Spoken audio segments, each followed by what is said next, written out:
They're all ready to go.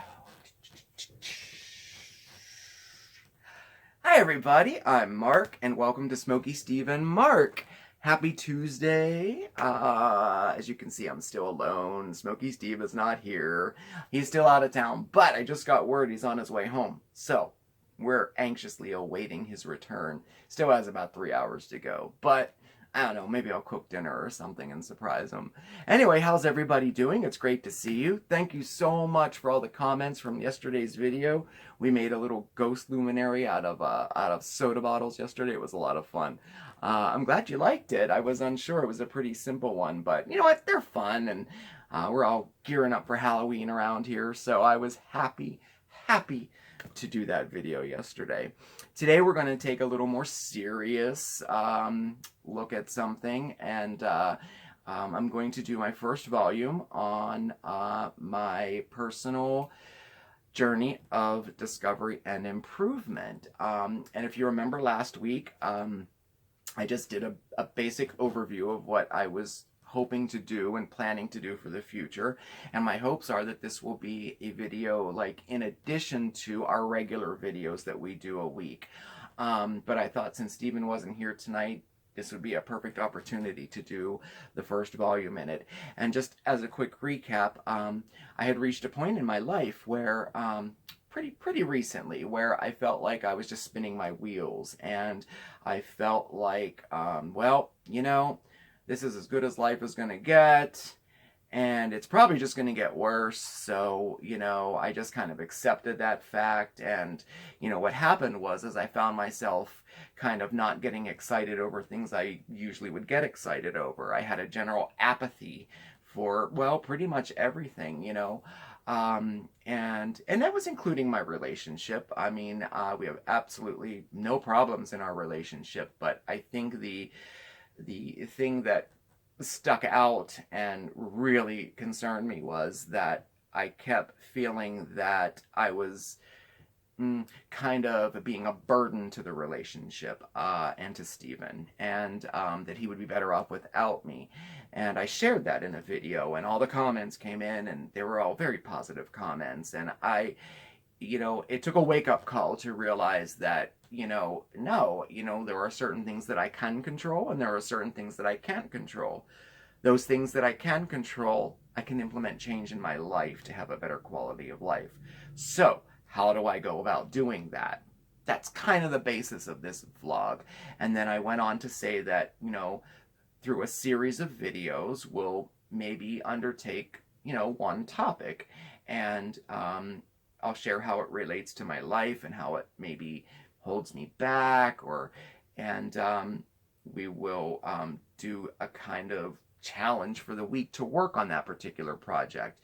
And I hope that, you know, I hope that at least you guys, there might be some people who might at least relate to me, but maybe it will help, you know, that if you're struggling with the same things that I'm struggling. And hopefully the end result will come out the outside, you know, much better people and much happier people. That's my hope anyway. So, like I said before, I did not rehearse this at all on purpose, although I did take some notes, and they're just, as you can see, they're just like points, you know, so remember to say this, remember to say that, you know, and I did write down a quote that I want to end with. So this is genuine, authentic, off the top of my head, and I'm going to try to, you know, not talk your ear off for 10 zillion hours either. But I guess, you know, when you're talking about topics like this, you know, sometimes it can take a little time to explain it, but we're gonna keep that in check today. So what I thought we would talk about today was the topic of self-worth. This is like a huge one for me, and in my opinion is at the root of most of my issues, most of my problems, most of my things that are kind of holding me back. So, you know, there's all these self words out there: self-consciousness,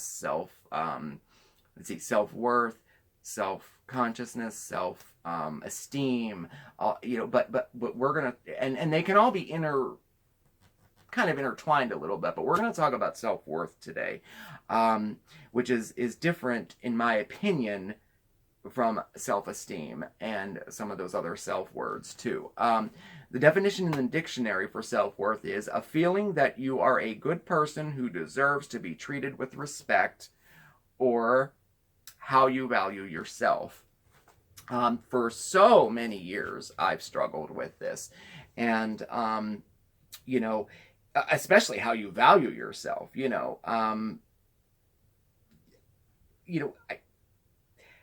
I had to ask, when I was thinking about this subject and realizing the relevance of this particular topic, I had to ask myself, how do I know my worth, and how am I going to know that worth, like, before it's too late? Just a little bit ago, I was resigned, like I was just spinning my wheels. I mean, if I had just live the rest of my life like that, I mean, it would have been too late to realize my self-worth, So I'm glad that we're doing this, What I have learned through, through therapy and through talking through others and through just looking into this topic, and it seems like a duh statement, but, it's not based on what others think of me, or, or the things that I've accomplished or haven't accomplished. You know what I mean? It comes from within. And so often, I think, especially in today's society, our self-worth is based on what we have and what we've accomplished. How much money do we have? What kind of car do we drive? What's our status at work? Like, how many friends do we have around us? And it's just not so. That all comes from within. And, it's so easy to forget that our worth is not defined by outside influences, outside people. I can't drive that home enough. In my past, as a child, I had shared that I grew up in an abusive household. And, in that household, I was constantly being, downgraded and being said that I wasn't worthy, and Bandit thinks I'm worthy. All you get is a tail, but I'm not going to touch him. Maybe he'll turn around so you can see him and he can say hello. It was constantly being said to me, I was fat. I was, my dad, at 8 years old, my dad called me a fairy once, because I wasn't a masculine boy, I always liked to do like crafts and stuff like that. That was a sissy thing to do. The longer that you hear those things, the more it's ingrained in your mind and you start to believe it, I had a hard time in school at that age. I didn't enjoy school until I was in high school. I never really quite fit into, groups and things like that. I was always a loner, so to speak, until I got to high school. Being told those negative thoughts time and time again, times that by the hour, by the day, by the week, by the year, it gets ingrained in your mind. Before you know it, you believe these things and you live your life like that. That was my case. And if we fast forward to the present, even today, I still struggle with self-worth. And, I struggle with self-esteem. I struggle with a lot of things, but self-worth is the root of my problems. I am not worthy enough to be in this relationship. I'm not worthy enough to work at this job or get paid that amount at this job. Like a good example, this is a funny example. I do the gardens at work, and this has happened time and time again. I did the garden, got everything set up and everything. And if my boss doesn't go out and look at it and come back to me and tell me how much he likes it, I start thinking, I'm like, oh my God, maybe I should have something different. It's not good. It's not good. And then soon enough, that ruminating thoughts, I'm not worthy. I shouldn't have even done it in the first place. Why did I do it? I'm never doing it again, blah, blah, blah. And then, sure enough, he comes over to me and says, oh my gosh, the garden looks great. And by that point, I'm like, yeah, you're just saying that. Oh, it's nuts. And it's, it's a circle that just keeps going around and around and around. So I'm trying to break that circle right now. And it could be anything, you know. Self-worth affects my life in pretty much everything that I do. You know, from going to work, from doing, let's think of something stupid, like, okay, like maybe decorating the apartment.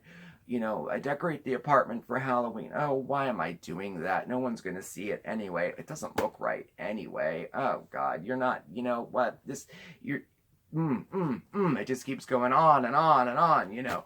I play my instant win games and my contests all the time. And, you know, the point of it is to have fun and hopefully to win. So I win and then I feel bad for winning. Or I feel like, oh, I won $100. Oh, something bad's going to happen. The car's going to break down or something. You know, it's just those negative thoughts that I'm trying to interrupt. You know, there is nothing wrong with, say, winning $100 and being happy about it, you know? And if I don't win $100, it does not mean that I'm unworthy of winning a prize.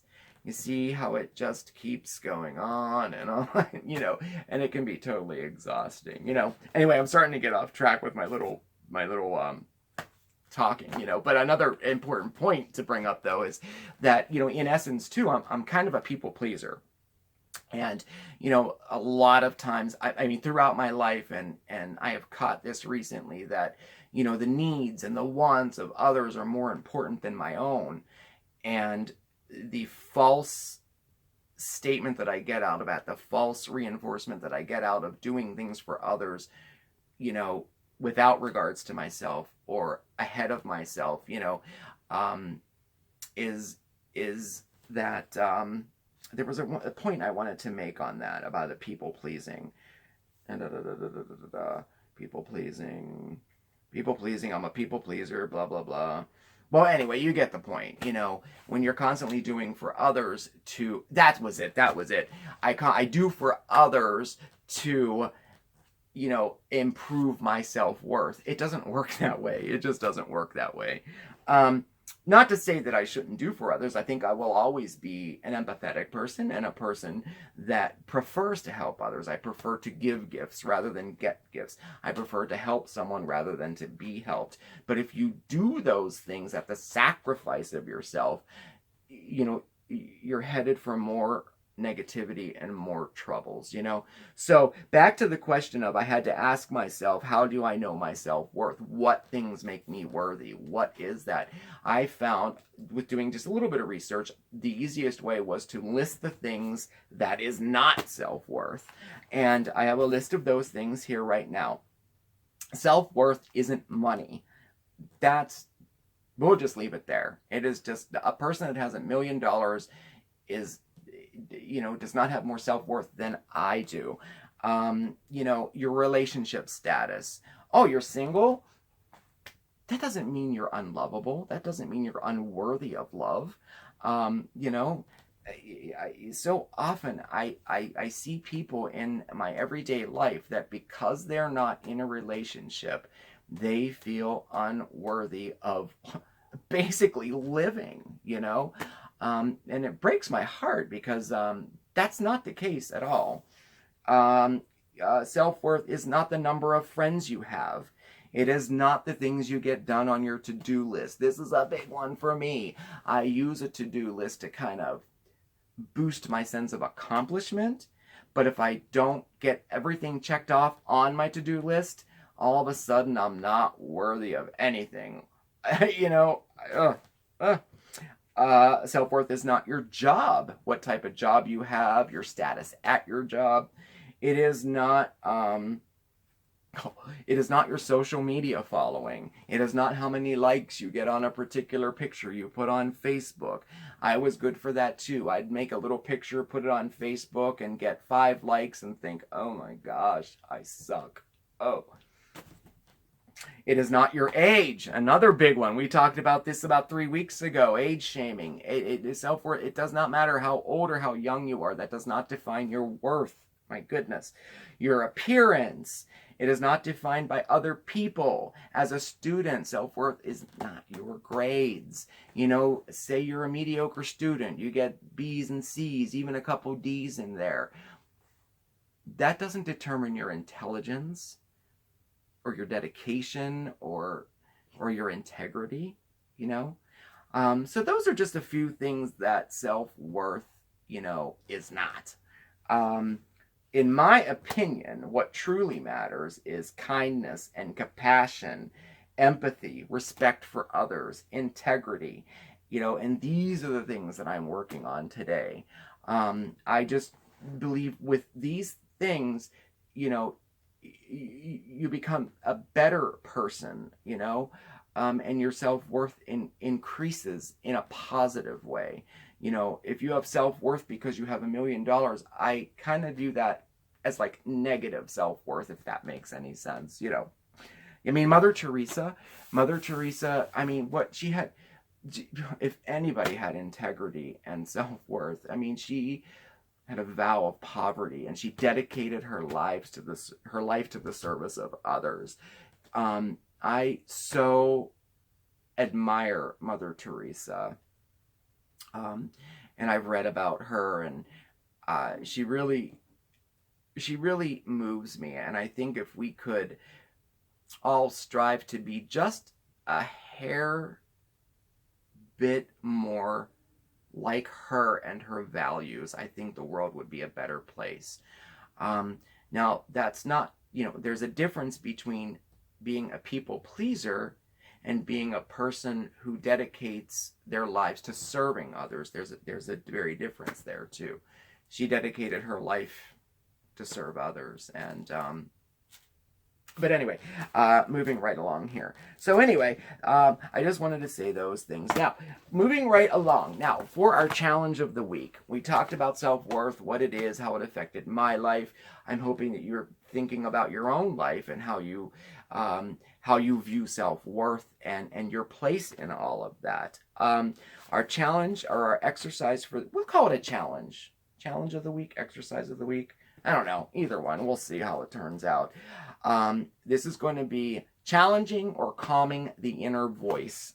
Oh, God, the inner voice, you know, it's that little voice inside your head that nitpicks and points out all of your flaws and is your biggest critic. And if your inner voice is like mine, it's mostly negative. And some days it's worse than others. And you get to the point where you believe that inner voice too. All those negative thoughts all the time, constantly going. You get to the point where you believe it. This chips away at your self-worth. It's not good. Now, there is a positive spin to your inner voice as well. I mean, perhaps your inner voice is telling you, maybe I spent too much money on that last shopping trip on things that were unnecessary. Okay, acknowledged, you know, that's a positive thing, you know. Maybe I didn't handle that situation right. You know, that's a positive inner voice, something that we can learn from and perhaps do differently next time. Essentially, you're growing and becoming a better person. What I'm specifically talking about is the negative inner voice, the one that nitpicks and criticizes and nags and tells you you're not worthy. So when this happens, now this is what we're going to do this week, and I hope you all join in with this for this week. This one is not like a written exercise or anything like that, although I put a post-it note on the back of my phone and on my clipboard that I look at every morning to remind myself to keep this in mind throughout the day. When that inner voice comes up, when that negative voice comes up, when that nitpicking starts, when that criticism starts, just stop. Acknowledge it, and then ask it, is there any basis in fact for this comment or this feeling that's coming to you? Most of the time, about 99% of the time, no, there is no basis in fact at all for what these negative thoughts are telling me, okay? If yes, take a look at it. What can I learn and do differently next time? That's a positive thing. That's not a negative thing. But if the answer is no, Close the door on it. And how to do that is we're going to replace that negative thought with a positive thought. Any positive thought at all. Take out a picture of a loved one. Go do something you like to do. I'm good at like stopping, acknowledging it. Ask myself, is this based in fact? No? Okay. I'm going to go make a ghost luminary. I'm going to go out in the garden. I'm going to pull out a note that Steve wrote me that says he loves me. Replace that negative thought with something positive right away. The more we do this, the more natural it will become, and those negative thoughts will dissipate. I truly believe this. I've been working on this now for a couple weeks, and it is becoming more natural. And those inner negative thoughts that chip away at my self-worth gain less and less and less power. So that's our challenge or our exercise for the week, okay? And we'll get together next week and we'll see how it went, okay? So I really appreciate you listening to me talking on and on and on. And I want to leave you with a quote that I wrote down, okay? And I want you to listen to it, all right? I have to read it, so, I hope I can read it. All right, the quote is this. I can't give you a sense of self-worth. I wish I could, but it doesn't work that way. I'm going to say this anyway. It feels good to have a purpose, to be needed, but if you believe you're worth less than anybody or everybody else, your standards drop, and suddenly you're meeting the needs, the wants, the moody whines of everyone else, most of which don't deserve it, and who ultimately come to expect it. Your energy, your time, your sympathy, which they may never repay or return. I don't deserve it anyway. It's just nice to feel needed. I've said these so many times. But the thing is, the secret that they won't tell you is that you need yourself more than anyone needs you.